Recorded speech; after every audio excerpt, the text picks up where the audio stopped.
Muy buenas, ¿qué tal? Bienvenido y bienvenida al episodio 91 de SEO desde cero, el podcast con el que cualquier persona puede aprender sobre posicionamiento web, posicionamiento en buscadores, posicionar una web en Google y da igual si ha hecho algo de SEO alguna vez o es completamente nuevo en este mundo. Te habla Alex Serrano de alexserrano.es. Me puedes encontrar en Twitter en @alexserramar. También soy consultor SEO y profesor de SEO. En primer lugar, quiero desearte un feliz año, si es que todavía aplica decir esto a estas alturas de enero.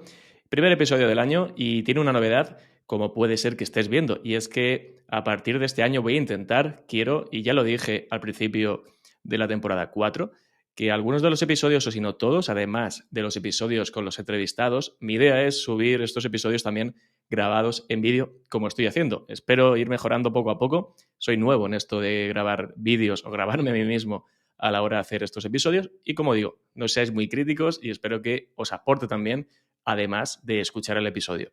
Y el patrocinador de este episodio es Ahrefs con su herramienta Webmaster Tools. ¿Quieres tener el control de toda tu web en una única herramienta y además gratuita? Esa es Ahrefs Webmaster Tools. Conecta tus propiedades de Search Console y analiza todas aquellas keywords que te traen tráfico, analiza tu web, haz una auditoría que te enseña hasta 100 posibles errores y advertencias y además con una serie de consejos para solucionarlos. Y esto no es todo, que puedes también analizar aquellos backlinks que tiene tu web. Todo esto con Ahrefs Webmaster Tools 100% gratuita. Ya sabes, pruébala porque no te vas a arrepentir. Y vamos ya con el contenido del episodio. Siempre se habla de que hay que crear contenido de valor en redes sociales, en blogs, en muchísimas ramas del marketing digital y, por supuesto, en SEO. Es importantísimo, ¿no? Siempre se habla de que el contenido es el rey, contenido de valor, etc. Bueno, yo creo que el contenido de valor es un concepto, más allá de que pueda estar quemado, un poco trillado, es un concepto un poco abstracto. Y tendríamos que ir un poco más allá de esas optimizaciones de SEO on page y de SEO off page y de querer posicionar un contenido, en pensar en realmente a Google cómo le gusta que sean los contenidos y qué directrices o qué mínimos quiere que se cumplan en esos contenidos. Ya te digo, no solo para posicionar, sino también para ayudar al usuario y sobre todo para que estén como a Google le gusta. Por suerte, Google nos da información y pautas sobre cómo debe ser el contenido. A día de hoy hay diferentes contenidos, valga la redundancia, en el que Google nos indica cómo deben ser esos contenidos y todo esto es importante o más importante si cabe todavía este año, en 2022, porque venimos de unas actualizaciones, de dos actualizaciones de Helpful Content Update, una en agosto y otra en diciembre, y aquí quiero hacer un pequeño inciso. Recuerda que, si no lo has escuchado todavía, tienes un episodio, el último que grabé en 2022, en el que hago un repaso de las últimas novedades y las últimas actualizaciones que ha hecho Google en este 2022. Y dentro de ellos están sobre todo aquellos que puedan estar más relacionados con el contenido, el Helpful Content Update, estos dos que he dicho, y también los de Product Review. Como digo, más allá de esto, estas actualizaciones, sobre todo las de contenido útil, las de Helpful Content Update, como bien dice su nombre, se centran en contenido útil. Pero hay más allá, hay más dentro de este contenido útil. Podríamos decir que hay que quedarse, o yo me quedaría con tres conceptos. Aparte del de útil, me quedaría con el de fiable y con el de contenido centrado en personas. Esto de último de contenido centrado en personas lo he mencionado sobre todo en estos últimos dos episodios, en esos dos episodios últimos de 2022, porque creo que es la parte o es el pilar fundamental de cualquier contenido que hacemos a día de hoy para posicionar. He pensado que era bueno hacer este tipo de episodio porque me parece importante saber distinguir entre contenido de utilidad o contenido de valor y lo que no lo es. También cuando estamos, no solo cuando estamos creando nosotros el contenido, sino también cuando lo estamos delegando de cara a evaluar una vez nos han entregado ese contenido. Y no solo esto, sino también pensar de cara a la hora de hacer cualquier contenido, aunque lo estemos delegando, qué tiene que tener ese contenido, cómo debe ser y a qué nos tenemos que atener para que pueda competir en ese top 10, que al final es lo que queremos. Y por eso voy a repasar todas aquellas preguntas que nos podemos hacer para pensar en si un contenido, tanto que está ya redactado y lo vamos a optimizar, como si queremos crearlo desde cero, nosotros u otra persona, sepamos si está preparado para posicionar en base a lo que piensa Google. Son preguntas que nos pone Google directamente en su documentación para ayudarnos a hacer un mejor contenido que posicione para personas, que esté hecho por personas y estas cosas que a Google le gustan. Pero antes de pasar a estas preguntas, hay conceptos que podemos ir sacando de esa documentación, leyendo entre líneas, viendo algunas cosas que se suelen repetir y que nos podemos guardar en la mente o en un checklist a la hora de hacer estos contenidos. La primera de ellas, que suele hablar siempre Google en esta documentación, es la experiencia satisfactoria del usuario una vez ha consumido el contenido. También de que ese contenido deba cumplir las expectativas, que nos aseguremos o que ese contenido que estamos creando pueda resultar exitoso si tuviéramos o si se diera una nueva actualización de contenido útil, una nueva actualización de Helpful Content Update, y también que evitemos el contenido centrado en buscadores. Y por último, que creemos contenido por y para personas. Ya digo, esto se repite bastante, yo mismo lo he repetido en los últimos episodios. Pero antes quiero hacer una pequeña reflexión, porque Google dice que no hagamos contenido centrado en buscadores, pero en el momento en el que hacemos contenido pensado en unas directrices que nos da Google para que posicione bien, al final no estamos haciendo contenido pensado o centrado en buscadores, porque estamos siguiendo las directrices de un motor de búsqueda. Pero bueno, es una cosa que me ha venido a la cabeza y quería comentar, porque al final queremos parecer naturales y estamos haciendo cosas para contentar a Google y, por supuesto, para contentar a los usuarios. Y Google nos da una serie de preguntas dentro de su documentación, por cierto, una documentación que voy a dejar en las notas del episodio, en los comentarios del vídeo, en la que nos lanza una serie de preguntas que autoevaluándonos a nosotros mismos, a nuestro contenido, vamos respondiendo y en base a ello vamos a ver si necesitamos mejorar en algún área. Podríamos decir que lo divide en 5 grupos de preguntas o en 5 áreas. Una de ellas es sobre calidad y el contenido, otra sobre la autoridad del contenido, otra sobre la presentación y la reproducción del contenido. Tenemos también la penúltima, que es que el contenido esté dirigido a personas, es decir, preguntas para saber si ese contenido está dirigido a personas o no. Y por último, que sea un contenido que evite estar redactado o creado simplemente para posicionar. Y voy a pasar a revisar algunas de estas preguntas. En algunos casos me voy a parar en sacar alguna conclusión de alguna pregunta, leer un poco entre líneas, ver un poco con qué puede estar enlazado, si tienen sentido más o menos. Y estas preguntas, ya digo, las podéis revisar poco a poco y tenerlo incluso como un manual a la hora de revisar cualquier contenido o incluso a la hora de crearlo. La primera de las preguntas dice así: ¿ofrece el contenido información, datos, informes, investigaciones o análisis originales? Es decir, que no hayamos sacado de otros contenidos, que sean investigaciones, estudios, contenido 100% original, 100% de elaboración propia. La siguiente pregunta es: ¿proporciona el contenido una descripción sustancial, completa o exhaustiva del tema que se trata? Pues más o menos vamos tirando por ahí, ¿no? Profundizar, tratar un tema en profundidad, aunque yo creo que aquí puede cambiar en base a la intención de búsqueda que estemos creando. Hay intenciones de búsqueda tipo como las No Simple, que quizás no necesitemos entrar de una forma tan exhaustiva a ese contenido, porque el usuario necesita una información más superficial, algo más concreta o más simple, pero no dejar de lado nunca esa parte de exhaustividad y no hacerlo por encima de cualquier forma.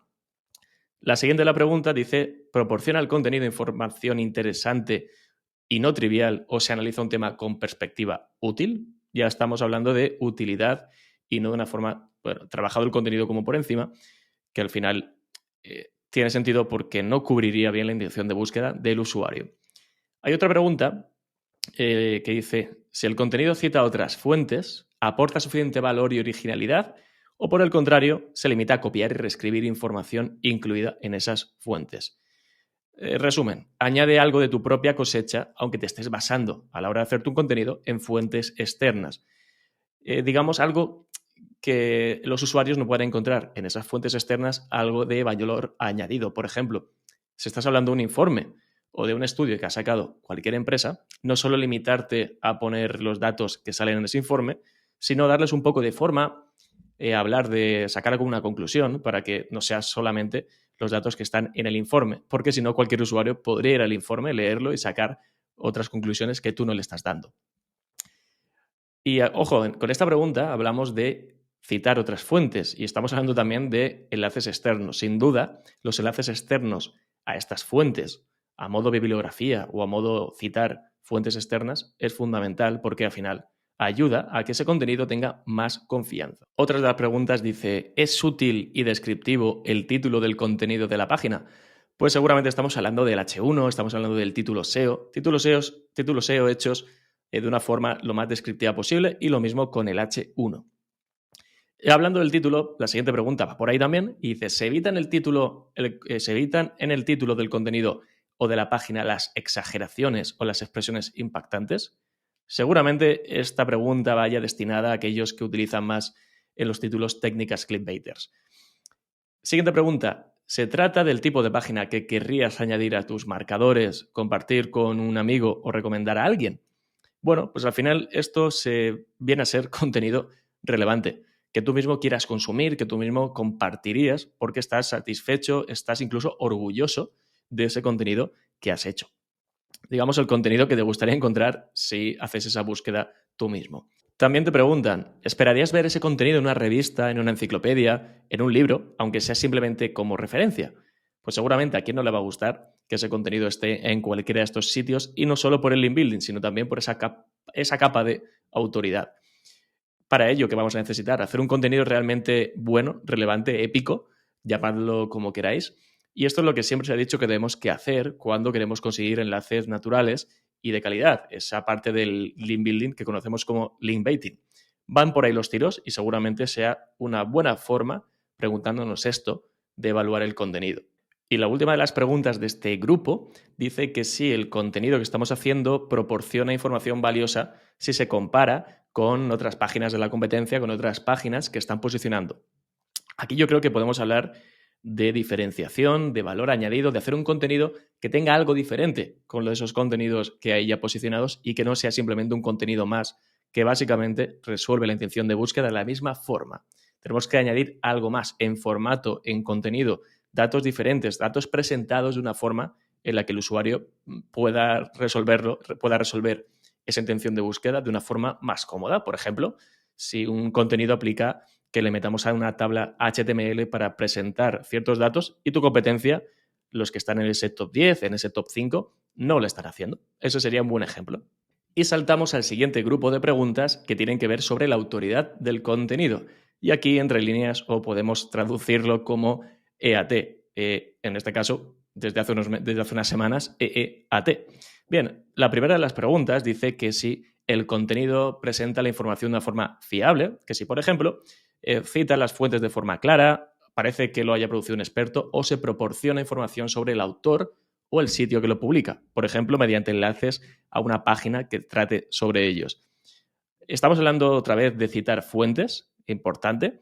Estamos hablando quizás de meter esas fuentes en una bibliografía, de trabajar con subíndices, información obviamente importante sobre el autor de ese contenido, o puede ser que ese contenido haya sido redactado por varios autores, por el equipo de una empresa que representa al sitio web. Y aquí entramos con el tema de la caja de autor, que obviamente es importante, con los datos estructurados de person, con trabajar esa parte de EAT o de EAT, que es tan importante a día de hoy, sobre todo si trabajas en un sector como es salud, como es finanzas, como es temas de, bueno, relacionados con Your Money, Your Life. En cualquier caso, es importante. Otra de las preguntas relacionadas con la autoridad es que si, en el caso de que alguien buscara información sobre el sitio que publica ese contenido, concluiría que es de confianza o es una autoridad reconocida en el tema que trata, en ese sector.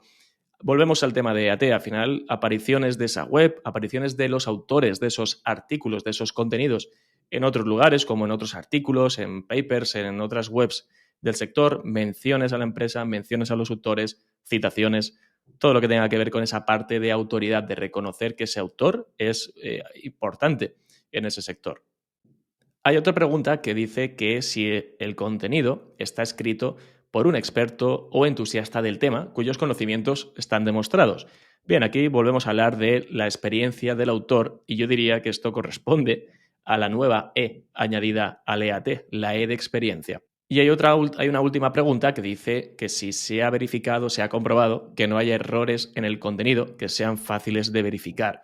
Es decir, que no te inventes datos, que no te inventes cosas, porque esa información que tú estás dando se puede comprobar que sea verdadera o falsa, en este caso, que sea falsa, que te hayas equivocado a la hora de comentar algo. Todos somos humanos, todos nos podemos equivocar, pero siempre habría que revisar bien todos estos contenidos para que contengan el mínimo número de errores posibles. Analiza tu competencia, lleva un control exhaustivo de tu estrategia de link building, monitoriza aquellas keywords que son relevantes, hace un estudio de palabras clave potente o analiza la visibilidad de tu proyecto día a día y a nivel general. Todo esto y muchísimo más en Ahrefs.com. El tercer grupo de preguntas tiene que ver con la presentación y la reproducción del contenido. Y la primera de ellas te pregunta que si el contenido tiene errores ortográficos o de estilo. Si respondes sí, simplemente ponte a revisar hasta que esté bien, hasta que esté listo al 100%.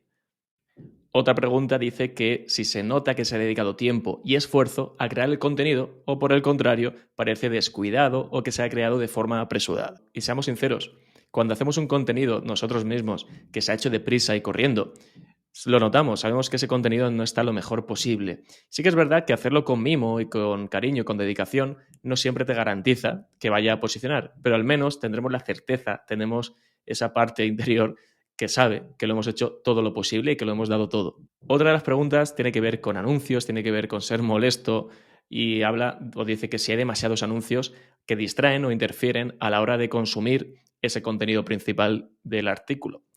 Y esto es algo que Google lleva persiguiendo años y aún así en muchas webs sigue ocurriendo, sobre todo en medios de comunicación. Estamos todo el día apagando banners, cerrando intersticiales, etc. Y con esto último, con los intersticiales, parece que es con lo que Google más, con lo que Google más se pelea, con lo que más persigue, porque es lo que tenemos siempre cuando hablamos de esa actualización de Page Experience o dentro de los diferentes factores que Google tiene en cuenta dentro del Page Experience, tenemos esos intersticiales molestos. Y la siguiente pregunta tiene que ver también con Page Experience, porque pregunta que si el contenido se ve correctamente en dispositivos móviles. Si se ve correctamente, perfecto, y si no se ve correctamente vas a tener que hacer una serie de mejoras, no solo por el Page Experience, sino por el contenido en sí, por el usuario, y al final está todo relacionado. El siguiente grupo de preguntas tiene que ver en que si el contenido está enfocado, está dirigido a personas. Si vas respondiendo que sí a estas preguntas que voy a decir a continuación, vas por el buen camino. Si alguna de ellas respondes que no, hay que revisar. La primera de las preguntas dice así: ¿tienes una audiencia ya captada o prevista para tu empresa o sitio web a la que le resultaría útil el contenido si se pusiera en contacto directamente contigo?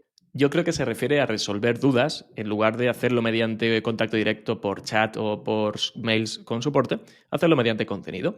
Y a mí me viene siempre a la cabeza en estos casos web empresa porque tiene un montón de contenido que está relacionado, que explican paso a paso, contenido de utilidad sobre cosas de sus servicios, que si hosting, dominios, etcétera, y a la hora de contactar con ellos para cualquier tipo de ayuda que necesites, muchas veces en lugar de explicártelo mediante esos correos de soporte, porque quizás sea demasiado largo, lo que hacen es remitirte a ese contenido que suele ser un tutorial paso a paso de cómo solucionar cualquier problema o hacer cualquier configuración. Son tutoriales que ayudan mucho al usuario, incluso pueden llegar a posicionar, sobre todo captar tráfico de gente que ya es cliente, pero al final no deja de ser un servicio postventa y además así descargas al equipo de soporte con un montón de cosas que las tienes ya resueltas en esos contenidos. La siguiente de las preguntas dice: ¿tu contenido se basa claramente en experiencias de primera mano y en conocimiento profundo del tema? Como por ejemplo la experiencia derivada de haber usado un producto o servicio o de haber visitado un lugar.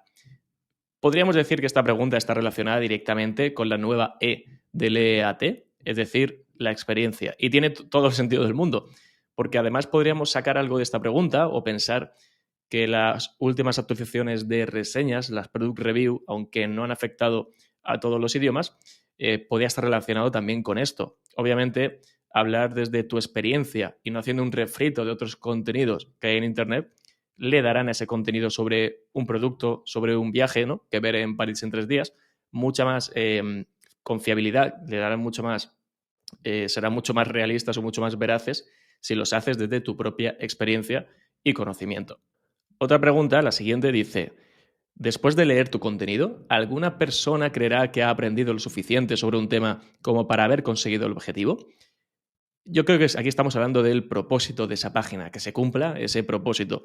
Debe ser la piedra angular de cualquier contenido. Si cubre bien la intención de búsqueda, en este caso se debería responder con un sí. Y yo creo que aquí estamos hablando directamente del propósito de cada una de esas páginas, de cada uno de esos contenidos. Debe ser la piedra angular de cualquier contenido y si cubre bien la intención de búsqueda, en este caso, podría responder que sí. Aquí nos preguntamos, o nos deberíamos preguntar también, Si tú leyeras ese contenido, te sentirías satisfecho, es un contenido que a ti mismo te resultaría útil. Esto ya lo hemos hablado hace algunos minutos en el episodio, pero es importante recalcarlo. Y la siguiente pregunta va por el mismo camino. Dice, ¿las personas que lean tu contenido sentirán que han tenido una experiencia satisfactoria? Como digo, va por la misma línea que la pregunta anterior y va de resolver correctamente la intención de búsqueda en cuanto a información, en cuanto a utilidad, en cuanto también a la propia experiencia del que está creando ese contenido. Y el último de los grupos de preguntas va sobre si ese contenido está centrado en buscadores o está centrado en personas. Y la primera pregunta va directa al grano. Dice, ¿el contenido se ha creado principalmente para atraer visitas de los buscadores? Sé sincero contigo mismo. Si la respuesta es sí, vas por mal camino. Y si la respuesta no, vas por un camino adecuado. Y la siguiente pregunta es muy buena. Dice, ¿creas mucho contenido sobre temas distintos con la esperanza de que alguno de ellos tenga un buen rendimiento en los resultados de búsqueda? Creo que está claro lo que hay detrás de esta pregunta y es que meter en una misma web contenidos de temáticas diferentes por querer abarcar más, por atacar keywords de diferentes temáticas, sobre todo porque tienen un gran volumen, no es el camino más adecuado en el SEO de la actualidad.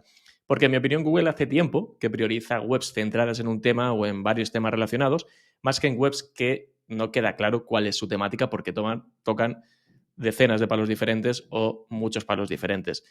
Hace tiempo que vi bajar webs por este mismo motivo, porque tocaban muchísimos palos diferentes, contenidos que no tenían nada que ver quizás con la temática principal de la web, la temática del contenido general, y esto al final a Google no le gusta. Y la siguiente pregunta creo que está relacionada con un tema o con temas que están a la orden del día, no solo en SEO, sino en muchos otros sectores, como por ejemplo el contenido automático. Y la pregunta dice directamente así, ¿utilizas alguna automatización exhaustiva para crear contenido sobre muchos temas? Contenido automático, contenido generado por IA. Esas dos preguntas las he añadido yo. Y es obvio que Google persigue esto desde hace tiempo y lo persigue en la medida de lo posible. Y que en algunos casos se lo traga y en otros no pasa por el aro. De hecho, en 2022, con esas dos actualizaciones del Helpful Content de contenido útil, hemos visto cómo webs hechas con webs automáticas han caído en diferentes sectores.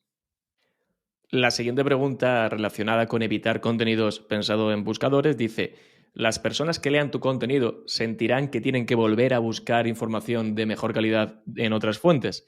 Bueno, yo creo que es similar a otras preguntas. Es cumplir con la intención de búsqueda y que el propósito de la página se esté cumpliendo.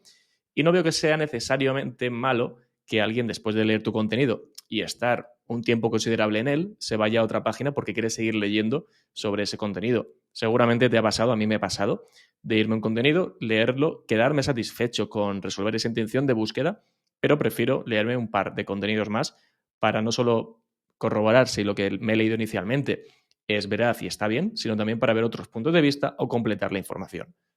Esta pregunta me gusta especialmente. Dice, ¿escribes una cantidad de palabras clave concreta porque has oído o has leído que Google tiene un recuento de palabras preferido? Y añaden, no es cierto. Por supuesto que no es cierto. Esto ya debería estar fuera de la cabeza de nuestras cabezas desde hace años. Sí que es verdad que plugins como Yoast no han ayudado nada a que esto desaparezca de las cabezas porque dicen que es un mínimo de palabras. Y no solo los plugins, ojo, también hasta hace poquito, incluso a día de hoy, sigue habiendo gente que repite este mantra.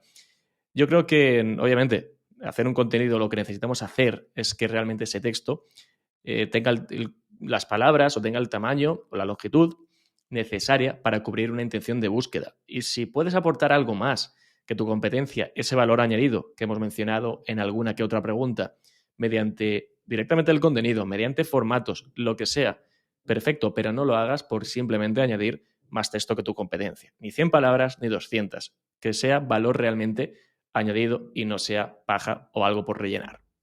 Y la penúltima de las preguntas, y ya voy acabando, dice, ¿has introducido alguna temática sin tener conocimientos reales sobre ella simplemente porque pensabas que recibirías tráfico de búsqueda? Bueno, los tiros van por la misma dirección que en otras preguntas. Cuando no se tienen conocimientos reales sobre un tema, pasa lo que pasa. El tema, el contenido puede llegar a funcionar, sobre todo si hay mucha información en Internet y te lo curras bien, haces una buena curación de contenido, pero se puede notar que ese contenido no está hecho realmente por una persona que sabe sobre ese tema. Y aquí volvemos a meter el EAT, la parte de experiencia, es importante esa nueva E que han añadido al EAT, es importante para resolver esta pregunta. Y la última de las preguntas que he querido recoger dice, ¿tu contenido promete responder a una pregunta que no tiene respuesta? Por ejemplo, ¿sugiere que hay una fecha de lanzamiento para un producto, una película o una serie cuando todavía no se ha confirmado? Bueno, hay que llevar mucho cuidado con estas cosas. Se trata de resolver la intención de búsqueda, no de dejar al usuario con la miel en los labios. Por ejemplo, búsquedas tipo precio de X servicio o cuánto cuesta X producto o servicio. Si no das una respuesta concreta, un precio, un baremo de precios, no está resolviendo la intención de búsqueda. Por lo tanto, ese contenido o esta pregunta no estaríamos contestándola de forma afirmativa y habría que revisar si podemos resolver esa intención de búsqueda de una forma mucho más correcta. Como ves, son un montón de preguntas, hay muchas que están muy relacionadas, que prácticamente vienen a decir lo mismo.